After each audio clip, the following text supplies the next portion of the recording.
My name is Rosa Baron-Seckler. I'm the Education Outreach Coordinator on our Florida campus. And today I'm going to be moderating this session with the faculty. So now I'd like to introduce the panel. First, Dr. Laura Solt. She's an associate professor in the Department of Immunology and Microbiology on the Florida campus. Her laboratory focuses on using chemical biology approaches to further characterize the physiological roles of ROR alpha and ROR gamma, as well as develop drugs targeting these nuclear receptors for the treatment of autoimmune diseases. Then we have Dr. Christoph Rader. He's a professor in the Department of Immunology and Microbiology as well, and the Associate Dean of the graduate program on the Florida campus. And his laboratory develops and applies technologies for antibody drug and target discovery in cancer. And finally, Dr. Luke Wiseman. He's an associate professor in the Department of Molecular Medicine at our California campus. And his laboratory studies the understanding the cellular and energetic factors that dictate intracellular protein folding as it relates to human disease. Thank you so much for being with us here today.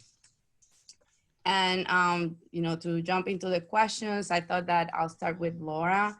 I know that one of the characteristics in our program is that the review committee looks at all the candidates, regardless of the GPA or in the past GRE score. So there's not really cut off, and that's numbers, and that's very particular. So what are you looking for in a competitive candidate, Laura?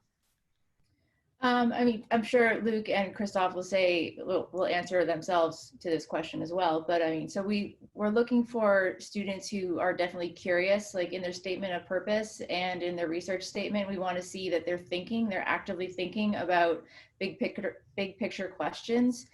They think about their research project in terms like globally. They're thinking about how it impacts the world. And as well as, we're looking obviously for good grades, but you don't need to have like a 4.0. Sometimes a class or two happens, but generally we're looking for students who are curious, who are thinking about big picture questions, who are motivated, and who are like go-getters in the program. And also that will shine through in their letters from their reference letters as well. Like their letters of reference should also be from their mentors and people who they've worked with, and it will be pretty obvious from those letters that these students are super motivated, they're super curious, and they think about these things globally. I don't know what you guys think, Luke or Christoph. Yes, I was gonna, Luke, do you want to go first? Sure, I'll go. I agree completely with Laura. One thing I think it's important to highlight, though, is this idea that we also look for, the term we use is grit. And grit is something that's a little bit difficult to explain, but really it's overcoming challenges. And if you're curious and asking questions, sometimes you're going to ask a question that's really hard that you have to sort of figure out a way to answer. And sometimes the answer is not what you wanted. So we look for people that are willing to ask the hard questions too, and that are willing to take on challenges. Laura mentioned grades. It doesn't have to be a 4.0, but and that comes from people who challenge themselves in different ways. They actually take classes that are interesting to them and they want to learn about it, even if it's outside of what they normally do. So we look for people that really have this ability to overcome challenges, because a lot of what grad school is overcoming challenges. And we want to make sure people are really prepared for that and really qualified for that. But everything else, I agree completely with everything Laura said. By the way, frequently the answers aren't what we wanted. Yeah, fair enough. Yeah. Christoph, you want to add something to that? Yeah, I really like Laura and Luke's answers. I don't have much to add. We are looking for people who want to do high-level research, who breathe research, who are excited about working in the lab, who are in the driver's seat, and who bring creativity to the table, right? If you're looking at some of the publications of our graduate students, first author papers in very high impact journals, a lot of this is driven by the creativity of the graduate student. So, and it takes a lot of what should I say, a lot of love for research, whether you already have it or whether you discover it here. that's really what it takes. Great, thank you. So for my second question, I'd like to start with Luke. So Dawn just walked us through all the different components an application needs to have. And she mentioned two statements, the statement of purpose and the research statement. But can you talk a little bit to the difference about these two statements and what you would like to see in them? Yeah, sure. So basically for me, they come across as very different things, right? One talks about what you've done in demonstrating this ability to talk about science on a high level. And that's really the research sort of statement, like what sort of you've accomplished and things. And the other one really talks about your motivation. Like, what is it about research that you like? Why do you want to do research? And I really recommend, like, taking real time to think about that before you write that statement of purpose. Because a lot of them start off the exact same way. And sometimes it feels very boilerplate. It might be, seem like the way you want to write it, but tell us why you want to do this. Like, what is driving your curiosity? What is driving your sort of interest in research? That comes across really clear when it's a good research statement or a statement of purpose. I mean, it's something that I think is really important to think about when you take the time. But really, it tells us, can you think critically about science? That's the research experience. I mean, the statement of purpose is really what drives you. What is it about science that makes it something personal for you that you're excited about? And that's kind of how I look at them. And I'll stop there because I could keep going, but I shouldn't. Perfect. Laura, do you want to add something to that?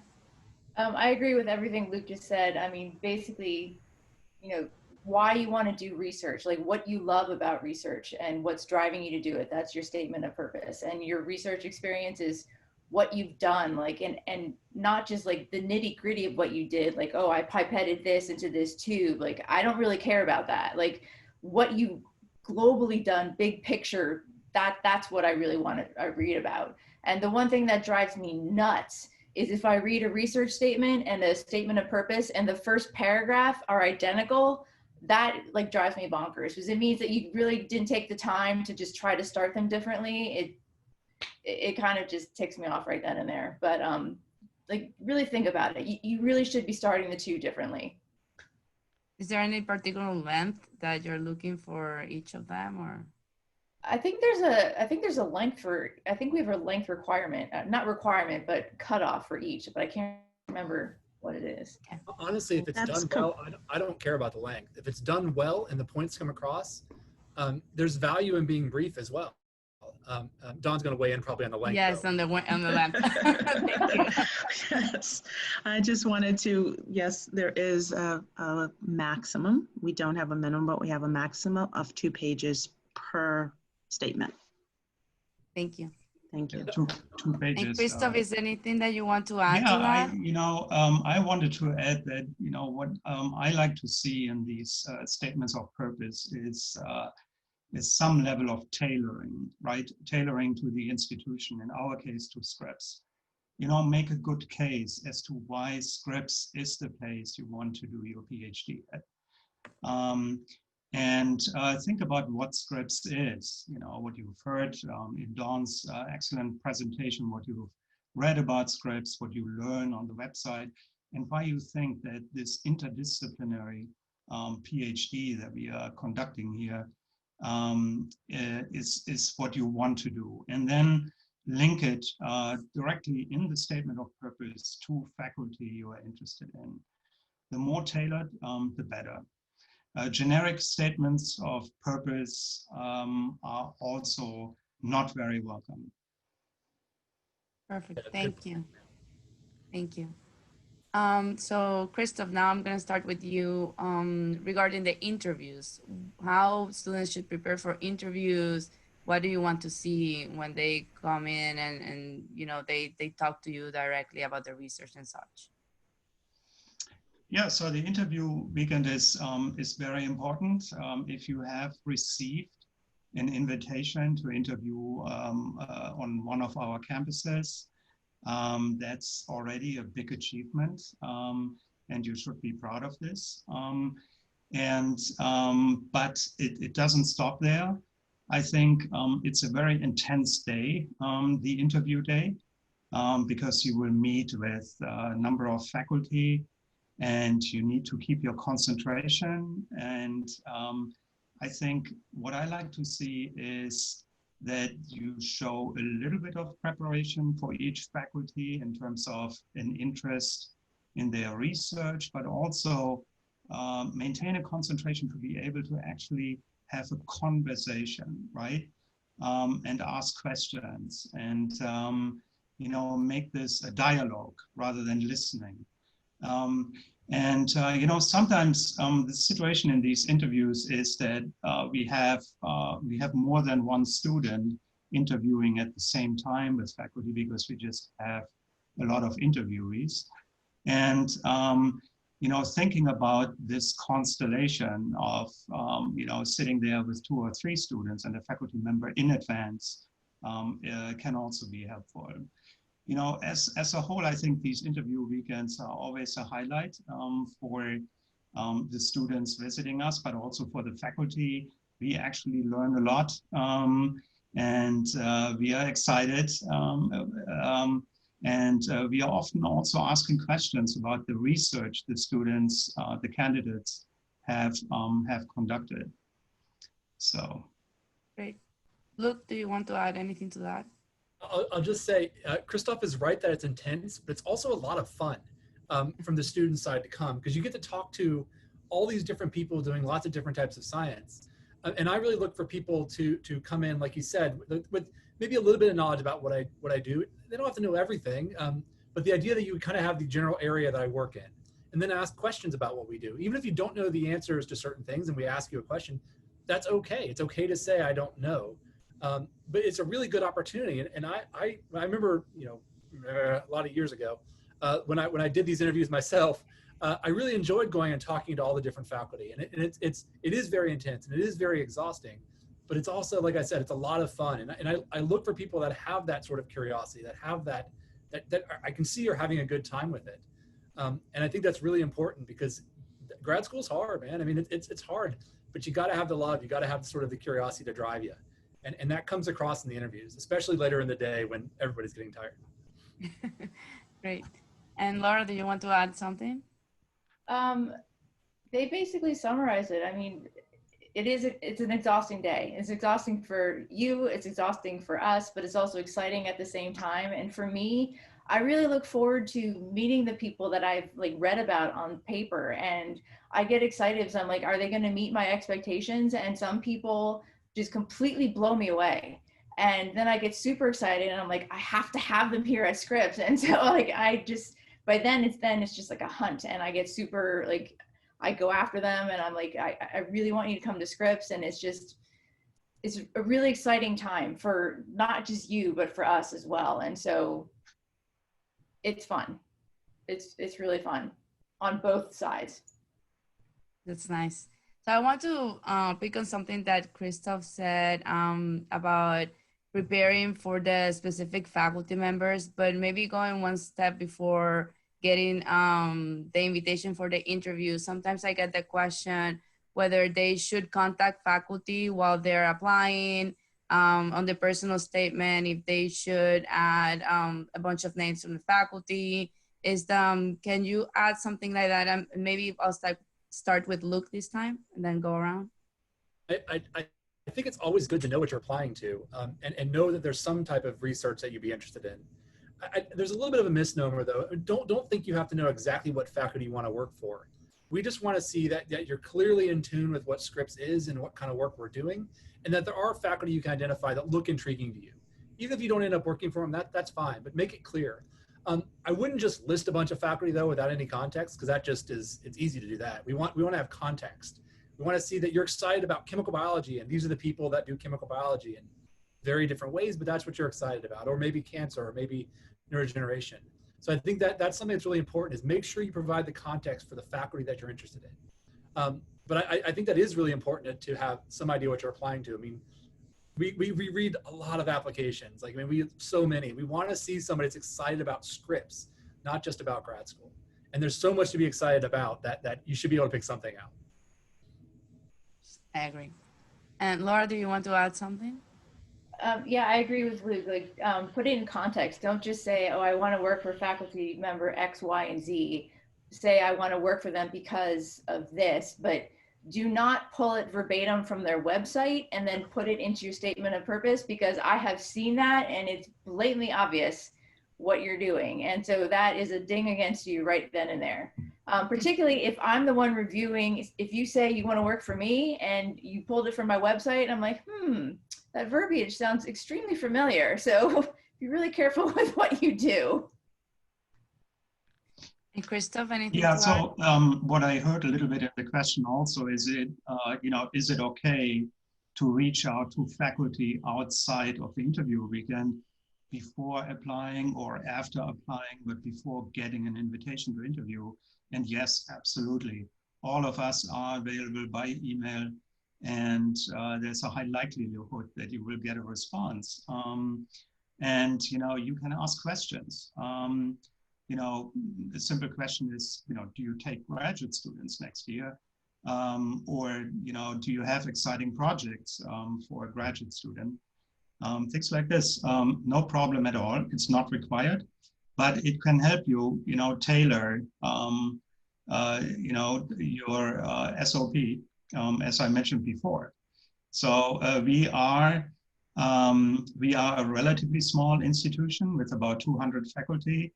And we are not burdened with undergraduate teaching, etc. We are mainly doing research, and we like to talk about our research, and this includes answering emails about our research. So don't hesitate to reach out. Great. On that, so I got 2 emails this morning from 2 attendees, and one of the questions is related to that. So I'm just gonna read that question. And then with that, start with the students' questions. So basically, this is, sorry. So this is from Christopher Catalano. And he says, can you speak about the fact that Scripps is not a regular university? So how this affects the graduate experience, and if there are any advantages or disadvantages to this? Can I do this one? Because I was a grad student You here. can start with that. Yes, yes. I was actually a grad student at Scripps. And so I can speak from both the grad school side and the faculty side. And you're right, Scripps is not like other institutions. It's very research focused. We get you in a lab very quickly, and we get you working in labs very quickly. And of course, that's including rotations and things like that, but you're in a lab a lot. And we really want you to everything we train you to do, we want you to be being productive and being productive in science, not just sort of taking classes. And so there is this sort of focus on research here that is different. You don't have to TA, for example, early on. One thing we always get is, can you TA? The answer is yes. In fact, you often TA a little bit later on in your 3rd and 4th years, where you're actually more actively participating in the teaching than just sort of running labs. So there's a lot of good opportunities here that come because of our size, because of our difference in the way we work. And in fact, I loved it here as a grad student. One of the things that's really amazing is there's just no barriers. Like literally wherever your mind can take you with a science project, you can find somebody here that can help you do it. And all the faculty here recognize this and help you and facilitate this sort of collaboration. And that's difficult other places where barriers of departments can make it more challenging. And so as a grad student, this was like Candyland, because I could go and work in cell biology. I was a chemist, used to be a chemist. I could go and do cell biology, and I could go do sort of structural biology. And I still do this now on faculty, and as everybody here does. So there are a lot of differences about here versus other places and what you can do based on that. And I personally loved it. I mean, I wouldn't have come back if I didn't love it. And I wouldn't be actively involved with the grad program if I didn't love it. And it really is that sort of level of collaboration. We're all working together to sort of answer big questions that it's just hard to find other places. And I have to say, I've forgotten the question. I went on my little spiel, but I think I'm more or less answering it still. But yes, the short answer is I think there are a lot of good things that come out of the fact that we're different, that allow us to do things that are difficult other places. Right. Yes. No. The question is how different is Scripps from a regular university. I definitely, if I can add something to that, I definitely can relate. I was an external graduate student. I graduated from another university, but in my time as an external grad student, I was able to reach out to our faculty, and they helped me a lot, even though they were not in my committee and they didn't have to necessarily because they were not my faculty, for my school. So I definitely relate to that. Laura, do you want to add anything to that? I agree with what Luke said. I mean, so I went to traditional, I went to Penn. And so what he's saying about the collaborations is completely true. So I was in an immunology graduate program, and when I graduated, like all I really knew was immunology. So I actually was a postdoc here at Scripps. And so when I started, I mean, I remember thinking, what do I need to know chemistry or structural biology for? I'm like, I don't need to know any of that. But I mean, I quickly was schooled that I really do need to know that. And actually now I love it. And I'm married to a chemist. And so, I mean, it makes me think about things outside of what I would normally traditionally think about. And it's expanded my research horizons so much. And I collaborate with structural biologists, with chemists, with you name it. And thinking back now, when I did graduate from graduate school, I was actually kind of bored with what we were doing at the time. And now I am never bored. I am always interested in what we're doing. And I absolutely love it. I wouldn't have it any other way. Absolutely. So, yeah. Thank you. And Christoph, you want to add? Yeah, anything? it's interesting. I don't think this is by design, but as Luke mentioned, he was a graduate student at Scripps. Laura was a postdoc. A long time ago, last century, I was a postdoc at Scripps too. And, it's just interesting how we are still here or came back to Scripps because we think this environment is just perfect for research. And I think as a graduate student, it's in particular the postdocs in your own lab that are very important peers for you. Not only for the experiment to learn how to conduct experiments, to analyze experiments, but also just to tackle everyday life as a scientist and providing a perspective. What is after the PhD, and witnessing applications as faculty to the industry, etc. So I think you are learning a lot from this other level of colleagues in the lab who are postdocs. And Scripps used to be a postdoc-driven endeavor. When I was a postdoc, I think it was 95% postdocs as trainees at Scripps, and the graduate program has since grown. And I don't know exactly what the distribution is. In my lab, it's about 50-50 graduate students and postdocs. And I think it's a very healthy composition that I see in other labs too. Perfect. Great. Thank you. So I'm going to go with the second question that I got this morning. This question is from Vanessa Petriti. And her question is, how common is a publication among undergraduate students accepted at the PhD position at Scripps? I am not sure if I'll be able to publish my research before the end of this year.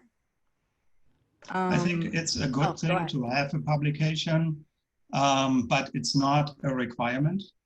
We are looking at your research statement closely. Sometimes to get a publication out of this can be lucky. Sometimes also, being a co-author on a publication is more luck than accomplishment. So, we are not, as somebody said in the beginning, we are not triaging applications based on certain parameters, and that includes publication. We are looking at the whole package. Dawn, you want to add something to this? No, I didn't want to add anything to that, but I did want to ask a question whenever you have a moment, Rosie. I'm looking at the questions in the Q&A, and there's one that came up several times that I'm hoping this committee can address. Whenever you have a moment, I'll Okay, ask. yeah, I was just about to open the Q&A, and I'll ask the first one, and then Luke, yes. Can I ask something quickly to Dawn, because I saw the Q&A question, and I don't know whether it has been answered yet before, but there were questions about whether the upcoming interview weekends will be virtual. What can we say to that, Dawn? So at this time, we are hoping that we can have them in person, but that is going to depend on how, COVID is handled within the country. If cases go down and people feel comfortable flying, then we will have it in person. I think we'll be able to make a decision like in December or so, long before, it is time to actually do all the planning. But at this time, we don't know which way we're going to go. We would love to have it in person, but we will be prepared to do it online if we need to. Perfect. Luke, you wanted to say something? I wanted to say one note about the publication thing really quick. This is going to be a difficult year, and I think we all can recognize that because of the fact that like research experiences over the summer have basically been shut down for almost everybody. And so for both the reviewers, which is our side, as well as your sides, we do understand that. And so especially this year too, when thinking about publications, like Christoph said, it's not a prerequisite. There's no rules. We're looking for more your ability to describe your research even. I mean, honestly, if you looked at my undergrad research, I failed at everything. Like everything I did didn't work. But I described it well. I mean, I knew why it didn't work at the end, but I didn't know at the time. And that's what we're looking for. But again, this year will be difficult because of this. We understand that you weren't able to be in a lab. We understand that. The best thing you can do is just sort of maybe describe the research you would have done in your lab over the summer. And these sorts of things are going to be really helpful for us as reviewers to really gauge your ability to think about science. I know that kind of gets a little bit away from the publication question, but I do think it's important to at least make the point that we get it. We've had a rough year too. And so I think it's something that it's important to at least bring up in this sort of a setting. Maybe Dawn has another way of saying that, but that's a great advice. And I've gotten the question, and I love that you gave them an alternative, because some students, they did everything that they had to do. They had internships lined up either for the summer or the fall, and everything fell through. They couldn't make it to their internships. And I don't know whether they have a little bit of research experience or not, but they don't know what to write in the personal statement and the research statement. So it's great that you gave them some advice on what to write. I do want to ask really quickly before turning it to Dawn about the recommendation letters, because I didn't have a chance to do that. And this first question here in the Q&A is very relevant. I get it a lot. Do you know if letters of recommendation from postdocs or graduate students in instructional capacity and relationship, for example, taught you, not research mentor type, are generally accepted for graduate school admissions? And any order, whoever wants to jump in this one. I think Dawn in her presentation mentioned that we are expecting the letters to come from research advisors. I think typically, when I remember my discussions on applications, etc., on the admissions committee, we didn't like letters by postdocs or senior graduate students or graduate students too much. Often we saw letters from research advisors who heavily depended on insights from those lab mentors. And I think that would be the preferred way to get a letter. Do you agree with this, Dawn? In terms of, I'm not sure whether we have a strict requirement for this to be a faculty member, either a teacher or a researcher. But I think our preference is for this to be a senior member, right?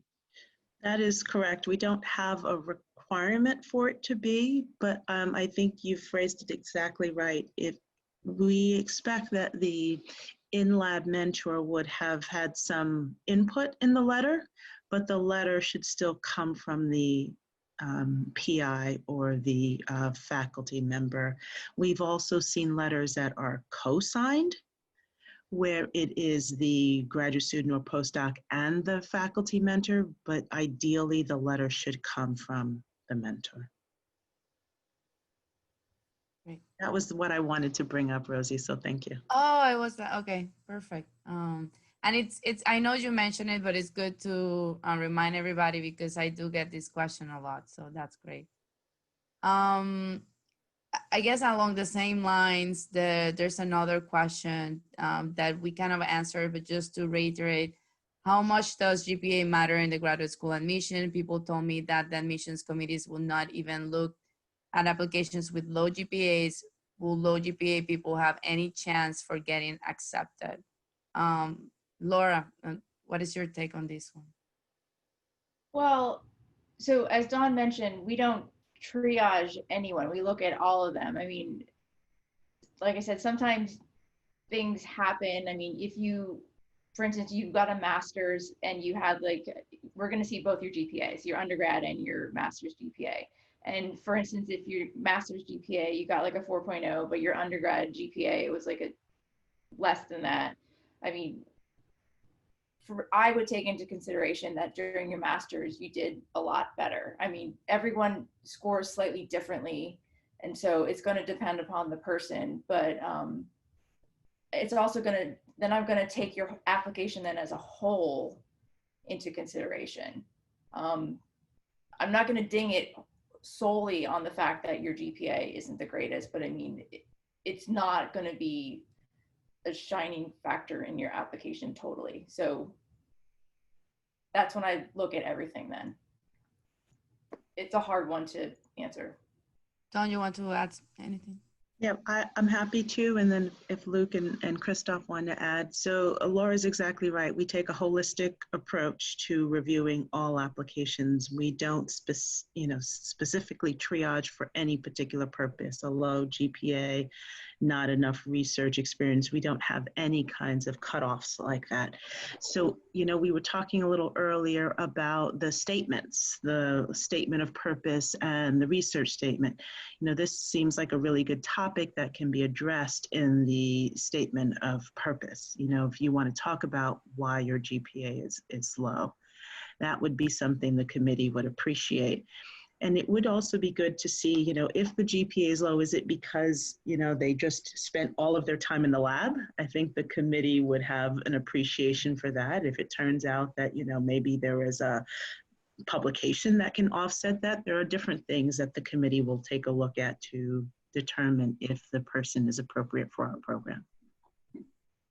Thank you. Thank you for that. I can say one thing about this too. Oftentimes when the lower GPAs are in fact there, you often will see this is a person that goes out and gets more research experience too. They'll try to go out and work in a lab for maybe a couple more years before they go to grad school.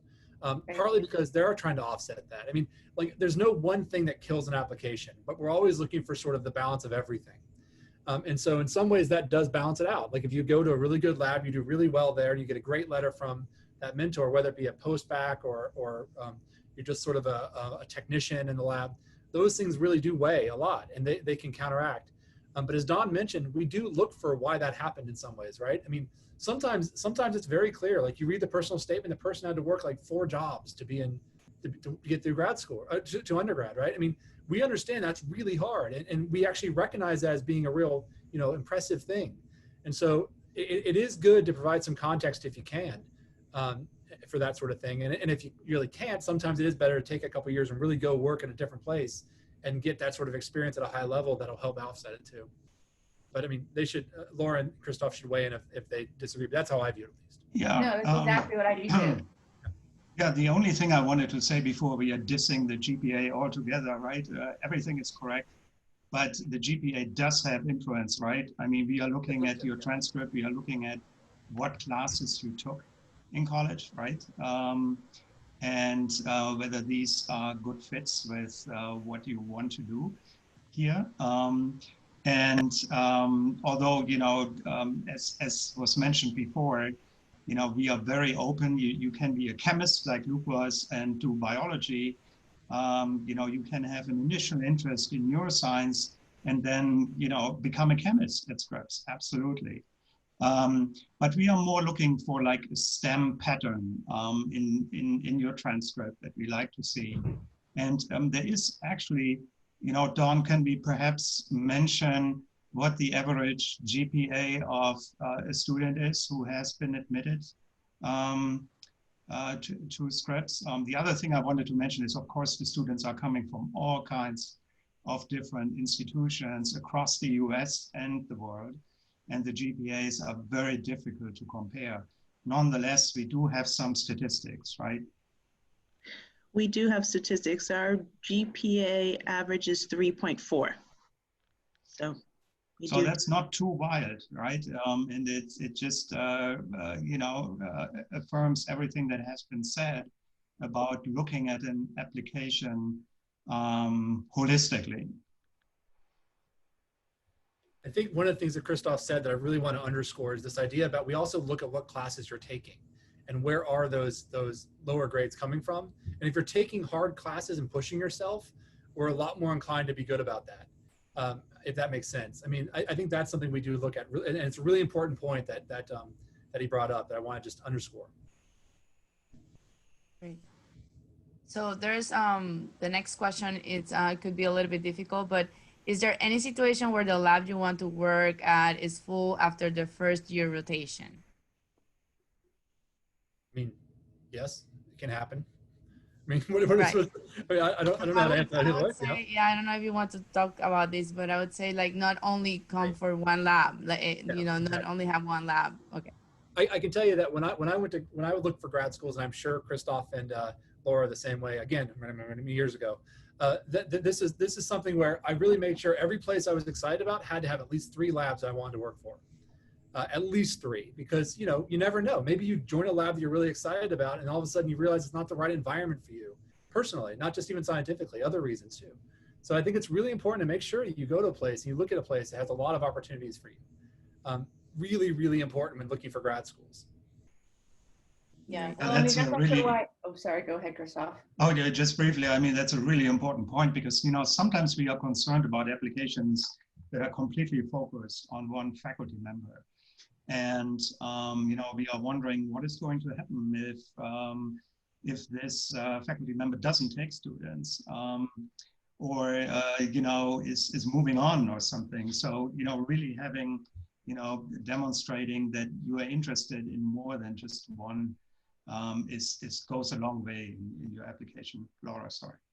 No, and that's why I was just going to say, that's why I think rotations are important too. Because I mean, what if you go into graduate school thinking that you absolutely want to work for this lab, and then you're in the rotation and you realize that you really don't want to anymore? I mean, for instance, when I started graduate school, I mean, I thought for sure I wanted to work in this one particular lab, and it turns out that, I mean, the guy was great, but I just didn't find his research that interesting when I actually got into the lab. And so, I mean, if I would have went there for only that particular lab, I would have been up a creek. And so, but that's where I think rotations really are very, very important for that particular reason. So what Luke was saying, make sure you have several labs in mind that you might be interested in, because one might not pan out.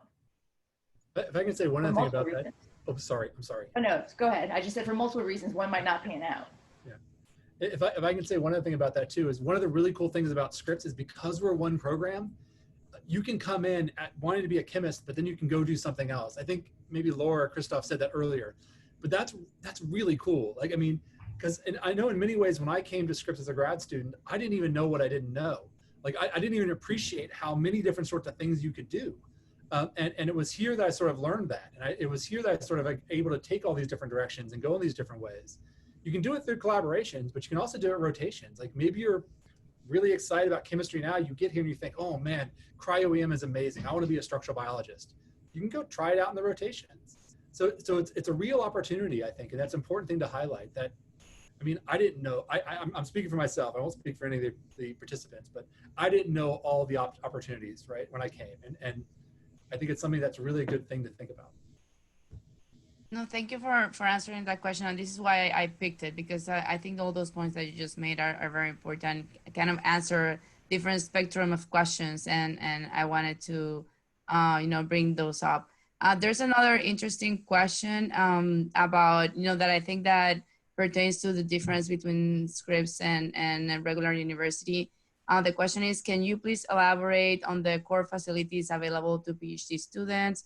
I am particularly interested in understanding resources available in scRNA, site sequencing, CRISPR-Cas9 screening, protein production, and proteomics. Anybody can jump into this one. We have all that. Yeah. Is all I can say. Yeah, I think core facilities are just like, it's one of the strengths at Scripps. You know, we are mostly federally funded, so we have to be extremely competitive to get NIH and NSF grants, and having core facilities that literally facilitate our research is very important to be competitive. And yes, we have on both campuses proteomics and genomics core facilities that do high, you know, deep sequencing, mass spectrometry. We have an X-ray crystallography core. We have animal facilities, histology cores, and I forgot probably a lot of things. Both campuses have very strong subsidized core facilities, and they are open to everybody who works in the lab. Whether it's a postdoc, a graduate student, or a technician, all can benefit from these core facilities. Thank you. And a question maybe for Dawn. When applying, do we distinguish which facility, Florida or California, we would like to apply or be applying to? Fantastic. Well, it really is up to you. We encourage you to select faculty based on their research programs, not necessarily based on campus. But if you have a campus preference, you certainly can let us know that either directly in your statements, but it's selection of the faculty which will determine what campus will be best suited for you. So, you know, you can choose up to 6 faculty on the application, and you can always add more or different faculty in your research statement. But that's how the committee will determine if your application is being reviewed by the California campus or the Florida campus or both. Perfect, thank you. So on that kind of same line, a question from Christine Goglia. I joined late, so I'm not sure if this was already covered, but do you recommend selecting faculty of interest from both campuses? Yes, for the personal statement. And I think I kind of know the answer to this question, and then you can elaborate. Basically, they pick the faculty that they're interested to work with, regardless of the campus. Is that correct? Absolutely. Yeah. I think, you know, you should pick what you are interested in and what research you admire. And I would look at these, you know, 200 or so within an area that at the moment interests you a little bit more closely in terms of, you know, publications, you know, do the graduate students publish, you know, is this work translational, is it more basic, etc. And, you know, there's a lot of information that you can garner you know, to focus on 6 faculty. And I wouldn't make it too much about the location. We are one institution with 2 campuses. Great. Also, I'm just going through some of the questions, trying to answer as many as we can. Also on the topic of faculty, is it recommended to connect with faculty beforehand through Twitter? So now the world is all about social media, and I know faculty love Twitter. So what's your take on that? I mean, you can. I'm technically on Twitter, but I'm not sure I'd know if somebody actually direct messaged me on Twitter. So I'm still new-ish to Twitter. I still prefer emails, to be honest. I tend to remember emails a little bit more, but I'm old-fashioned apparently in that regard. But I do like you know, it feels like emails are a good way to go. And now, since the world's gotten so small with Zoom, it's also not a bad idea just to chat. I mean, I've chatted to undergrads who are interested in research in my lab before they even applied. And it was just kind of fun. You get a good feel for them. You get a good idea about what they're interested in. And then when you see the applications percolate through the admissions process, it's something that you remember and you bring up. Like, I talked to this person. I already had a one-on-one with them, and I can tell you that they look great. So I like that through email personally, but if the question is reaching out to faculty, but I think it's just me being old-fashioned.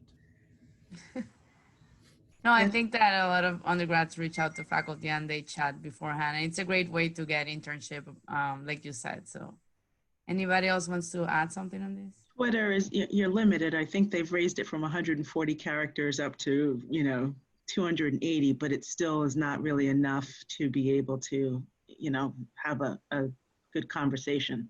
So we definitely encourage applicants to reach out to the faculty before they apply. That is something they really, really enjoy and are happy to do. And if it's Twitter is their way of, making that initial connection, that's fine. But certainly email and Zoom and other methods is also very useful. I'm being belligerent and I refuse to get a Twitter account. And so that's problem number one.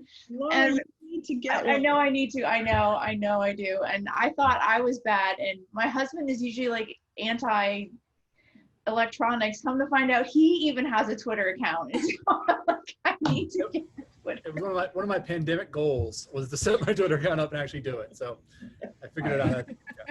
All right. Yeah, I've heard that too. We're reaching out to Laura to help her set it up. We want. Right. I need an intervention. No, other graduates have told me that it's a great way to follow science. So yeah, I'm with Laura there. I need to. It is a great way to follow science. I just don't know if it's a great way to sort of have a one-on-one conversation. Yeah, no, I would prefer email. Yeah, and then do like a Zoom chat or something like that afterwards. I think that's better. But just from my own personal experience, I'm not great on it either, but I do find that I'm happy to send a quick, few characters and say, hey, thanks for connecting. Why don't you reach out to me via, email? So they sometimes get a response faster than, other methods. So try it. We'll be in touch, Laura. So Dawn, a question maybe for you. How do we support students with disabilities? That's a great question, and thank you for asking that. So we have a number of ways that we're doing that, and one of the things that we're doing now, especially in the age where a lot of the classes are online, we're providing additional resources to students with disabilities, which includes giving them access to people to actually record and transcribe the classes for them. It all depends on what the disability is. So we have, through the HR department, they will do an analysis with the person, figure out what their needs are, and then we will work with them to provide the support. So it could be anything from additional people going to classes and actually transcribing classes.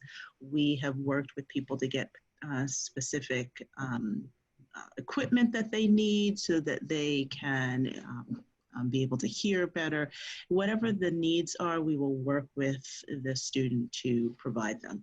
There's also more, if they need issues of, more time for classes, we have people who will proctor and stay with them in the classroom if they need additional time. So we've got lots of ways to support students with disabilities. Thank you. And then another question that I want to make sure that we answer in case it wasn't clear. If there is no required TA work, do you provide a tuition waive or living stipend? How does the financial side of things work? I know this answer, but Dawn, can you, yeah. Sure. So anyone who's accepted to our program receives full funding to support their graduate school efforts. So this would include tuition, it includes medical benefits, and it includes living wage. The current stipend is going up, and it's going up October 1st on the Florida campus to $34,000 per year. And it's going up to $36,000 on the California campus.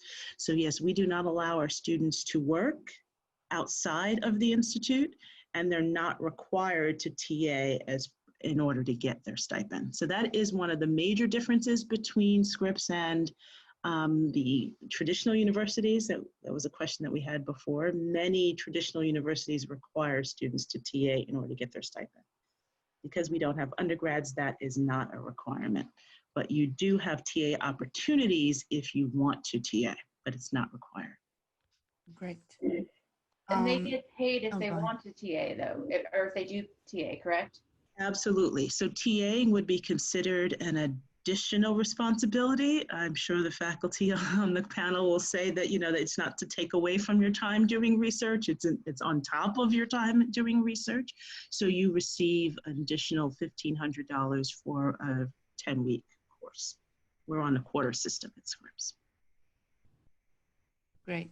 If I can make one point about that though, I think all the faculty here, what our job is to help you reach your potential and prepare you for the next stage of your career. And so one of the things we hear a lot about when people interview is this thing that, oh, I can't TA, I can't be a professor. I mean, clearly that's just not true. I mean, I didn't TA as a first year, but if you really want to do it and you really want to sort of get that experience, it happens later on where you have a more meaningful experience. I kind of alluded to this earlier, but I and all the other people I've ever spoken to are fully supportive of our students doing this if it helps them prepare for the next stage of what they want to do next. And so it really becomes a good opportunity to help you prepare yourself. If you want to go teach, if you want to be in a more of a teaching position, we can really help you do that too. But that's a weird criticism we get, which I never understood. It just never made sense to me. But it has happened a few times. And I want to at least make that point is, I mean, you can get the opportunity to learn that and actually work with your PI and or professors to teach. And I think it's a good opportunity, but it just comes later when you're more prepared to do it. I agree. Thank you. There's a question here. I think Dawn would like to answer live. How frequently we admit cognitive science majors, I guess in neuroscience? I'm not sure of that particular major off the top of my head, but we certainly admit cognitive science majors, even psychology majors, if they've done research in addition to, their coursework. So I don't know specifically that major, but it isn't unusual for us to accept, non-neuroscience majors to our neuroscience program. Same thing is true for, we've taken physicists, we've taken mathematicians, we've taken different non-biology, non-chemistry, traditional science majors in our program, but I don't know the statistics off the top of my head. Okay, thank you for that. So there are two questions here that are kind of interesting. One on letters of recommendation I've never seen before. The person says that he interned in a pharmaceutical company and their employees are not allowed to write recommendation letters. Have you seen this before and how the person should address that? Oh, really? That's surprising. We have seen very many recommendation letters from the industry. They are always, in my experience, short and to the point, but they are there. Yes. Of course, I wouldn't have seen those that weren't allowed to be submitted, but this is new to me. That's kind of disappointing, maybe something that for everybody who's considering still internships in industry should be discussed at the beginning. I think it's something that you probably want to mention in your statement of purpose or research statement, why there is a letter missing. Because if we see a research experience without letter, we are sometimes questioning that. Thank you. Yeah, that's really unfortunate.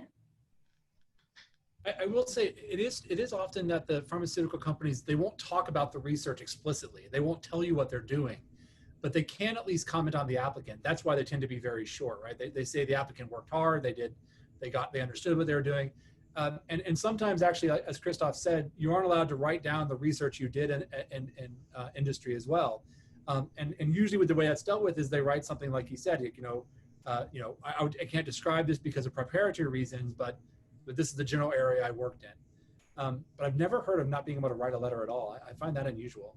Yeah, that's very odd and very unfortunate too. Yeah. Okay, Well, whoever had this question, feel free to write me an email and I'll reach out to, if you give me the email of your mentor in the pharma or biotech company, I clarify this. Thank you, Christoph. That's very nice. So another question that I have gotten before, if the person is thinking about changing subjects or research fields, so how important it is to have prior research experience in a certain area of research that I am interested, but I haven't had that exposure yet. I'll talk because everybody looked up, so I'm gonna. Thank you. Honestly, research is research. You're asking questions. In different fields is basically just a little bit of the language. Sometimes there's sort of terminology. Like immunology's got their own sort of terminology. But really, it's just what tools you have. And so we look for people that ask questions. I mean, one of the things about Scripps that's so great that we've hit on multiple times now is you can go. It's one program. You can go wherever you want. And the reality is it becomes down to, does that PI really need somebody that knows what they're doing? Like, for example, if you want to go work in a hardcore synthetic chemistry lab, you should probably know some chemistry to just get started. But in general, it's not uncommon to switch fields completely.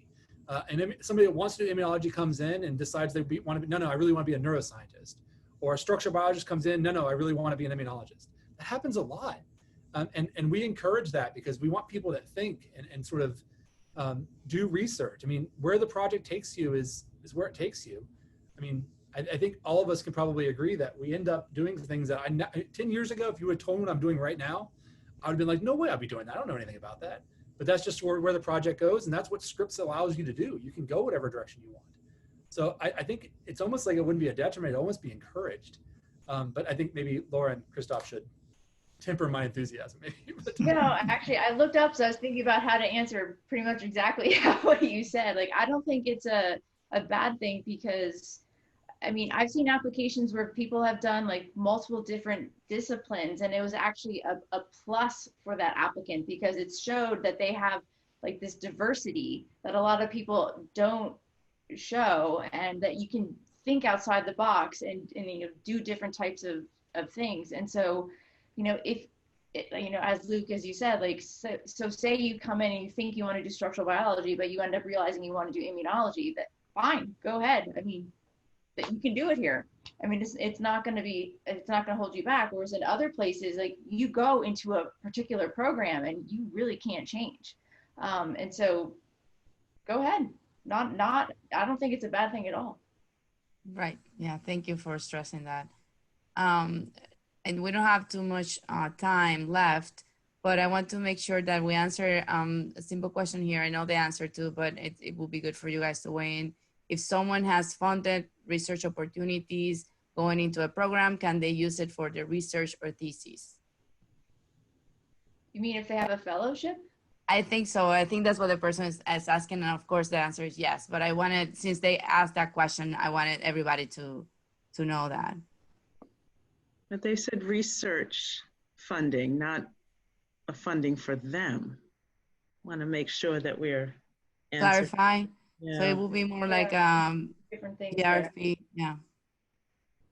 I mean, if they have a fellowship, more power to them, and this can make them extremely attractive to basically every faculty then on both our campuses.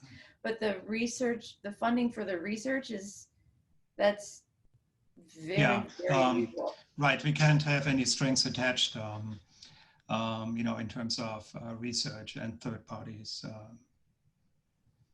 Yeah. So before we go into our next session, I'd like for Laura and Luke and Christoph to give like final advice to all the students who are planning on applying to the program. Laura, I will start with you. Oh, advice? Oh boy. The final tip. Final statement, just apply to multiple institutions, and obviously have your reach schools, and just if you want to do it, just do it. That's all I can say. Just put your best application forward, have multiple people read over it to make sure that it's your best package before you submit it, and just go for it. Thank you. Luke? I'll speak just for Scripps because let us know who you are. Like, we want to know you. We want to know what drives you. I don't want a boilerplate thing. I want to see your personality. I want to see your drive. I want to see your curiosity. And so the best thing you can do is make it so it's not boilerplate. Make it so it is sort of eye-catching. we're reading so many of these things. Make it fun for us. I mean, just, you know, really show us who you are. That I think that's the best advice to give. The ones that do the best, the ones that really pop, are the ones that show us who they are. And I'll just put a note here because I probably won't say anything else. If you have other questions that we didn't answer, you're welcome to email me. I'll do my best to answer them, in fear of getting 100 emails, but that is my preferred way of communicating, apparently. So feel free to email me. I'm happy to answer anything we didn't address. Thank you. And Christoph? Yeah, you know, always try your best in everything you do and enjoy putting this application together and submitting it. Enjoy it. Thank you. And I'd like to thank you again, Laura, Luke, and Christoph. I know that you're very busy, and I very much appreciate you and you know, your time here today. I think that the panel went great. I'm sure the students got a lot of questions. We still have like 42 questions unanswered. So we have now a panel of grad students and another 30-minute session with staff, and we're gonna be able to answer all of these questions, hopefully. Dawn, you want to add something before we jump in? Oh. I just want to thank them for their time. We really appreciate it. This is going to be extremely helpful to prospective students. So thank you. Absolutely, Dawn, and thank you very much, Rosie, for you know, for moderating this. I saw there were a couple of questions about culture, and I think those are best answered by some of the students in our program you will meet in this next session. Thank you.